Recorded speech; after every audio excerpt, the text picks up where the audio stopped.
আরে যত ২৪ রমজান গেছে গা বেডের তো দাওয়াত দেন আছে না আচ্ছা যাক বাজারে গিয়া পাইলে হইলাম মনে আর এই বাইতেও যাওয়ার একটা প্ল্যান করলাম।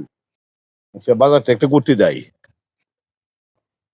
সালাম আলাইকুম বিয়া সাহেব। ওয়ালাইকুম আসসালাম আরে ভাই সাহেব। এখন আপনার কথা আমি মনে লই এবার ইসলাম আচ্ছা এই ইয়োগিতা ভালোই আছেন না বাড়িতে নাকি? তাহলে ভালোই নি ভালো ভালো। আরে আপনার আরেকটা কথা শুনেন, কোন কোন? আজকে তো ২৪ রমজান যাইতেছে গা, আপনার তো দাওয়াত দেওয়া হইলো না। আমি বাড়ি তো যাবো, তবে আপনি মাইন্ড করেন না। আমি তো সবই রাখছেন না। আরে পাঁচ ওয়াক্ত নামাজের পর আমি তারাবি তো রোজা একটা নিমিষ আছে। জানেন না আমি কি কোন উদ্দেশ্য খুঁজতেছি আপনার দাওয়াত দেওয়ার জন্য। আরে ভাই চিপটা স্যার হন কি দাওয়াত দিতেন?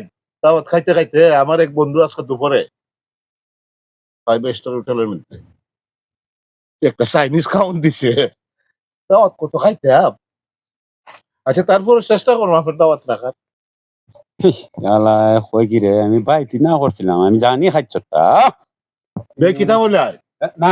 ও বিয়া ওই ঈদের দাওয়াত দিতাম আপনারে। আচ্ছা ভাই পারলে যাইবেন, না পারলে না যাইবেন, আমি যাইগা।